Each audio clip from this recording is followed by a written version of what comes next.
जय श्री कृष्ण। आप सभी का हमारे YouTube चैनल पर हार्दिक स्वागत है। आज की इस वीडियो में आप सभी रसपान करेंगे बांके बिहारी के प्रकट होने की अद्भुत कहानी। आइए सुनते हैं।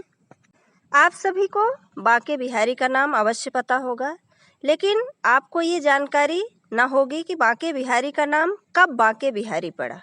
तो वृंदावन में बांके बिहारी जी का विशाल मंदिर है, जहाँ देश विदेश से भक्त सिर्फ उनकी एक झलक पाने के लिए यहाँ आते हैं।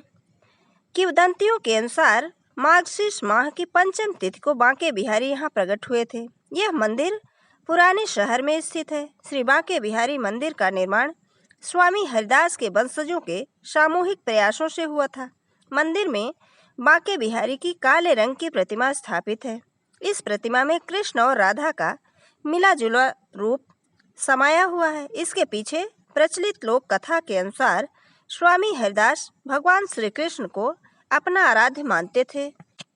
उन्होंने अपना संगीत कन्हैया को ही समर्पित कर रखा था। वह अक्सर वृंदावन स्थित श्री कृष्ण की रासलीला स्थली में बैठकर संगीत से कन्हैया की आराधना करते थे। माना जाता है कि जब भी स्वामी हरिदास श्री कृष्ण की भक्ति में लीन होते तो श्री कृष्ण उन्हें दर्शन देते थे। एक दिन स्वामी हरिदास के शिष्य ने उनसे कहा कि बाकी लोग भी राधे कृष्ण के दर्शन करना चाहते हैं।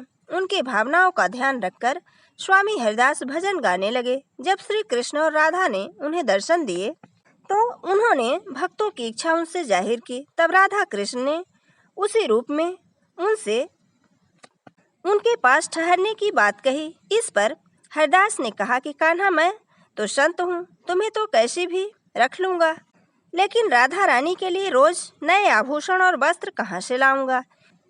भक्त की यह बात सुनकर श्री कृष्ण मुस्कुराए और इसके बाद राधा व कृष्ण की युगल जोड़ी एकाकार होकर एक विग्रह रूप में प्रकट हुई।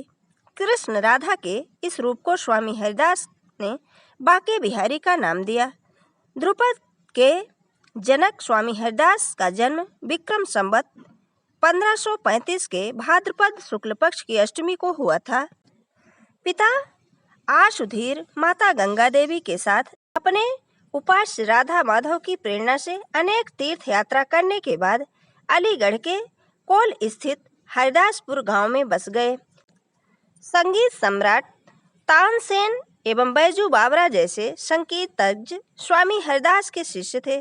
संवत 1627 में एक बार अकबर बादशाह भी तानसेन की प्रेरणा से वृंदावन आए थे। तानसेन उन्हें स्वामी जी के पास ले गए, किंतु वे जानते थे कि स्वामी जी अपने मन से गाते हैं, किसी को सुनाने के उद्देश्य से नहीं गाते। इसलिए एक दिन तानसेन एक राग का रियाज करने लगे और जानबूझकर राग के सुर गलत लगा दिए।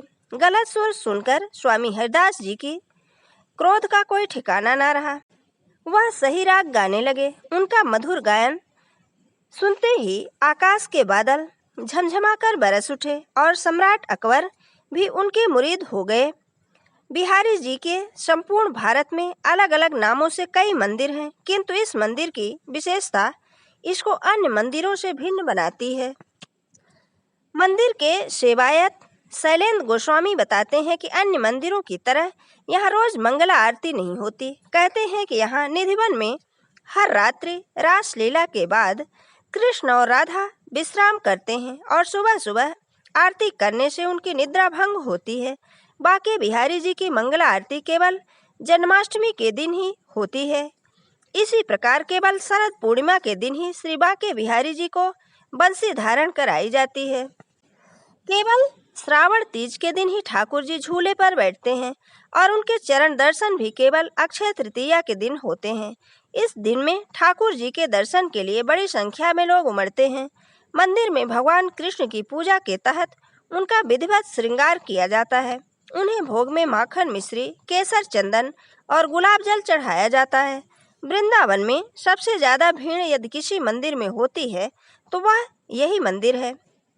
मान्यता है कि बांके बिहारी की छवि को लगातार देखने से भक्त श्री कृष्ण की भक्ति में वशीभूत हो उनके साथ ही चला जाता है। इससे मंदिर के लिए उनकी मूर्ति के आगे एक पर्दा लगा है जो हर 2 मिनट में हिलता है, ताकि कोई भी श्री बांके बिहारी को एकटक ना देख सके। माना जाता है कि इनकी मूर्ति में इतना आकर्षण है कि लोग उन्हें देखते ही उनकी ओर खींचे चले जाते हैं, साथ ही उनकी आंखों से अपने आप आंसू बहने लगते हैं। ये थी बांके बिहारी की सच्ची कहानी। अगर हमारी ये कहानी आपको अच्छी लगे तो लाइक ज़रूर करें, और आप अगर हमारे चैनल पर नए हैं तो चैनल को सब्सक्राइब करना बिल्कुल ना भूलें। जय श्री कृष्ण, धन्यवाद।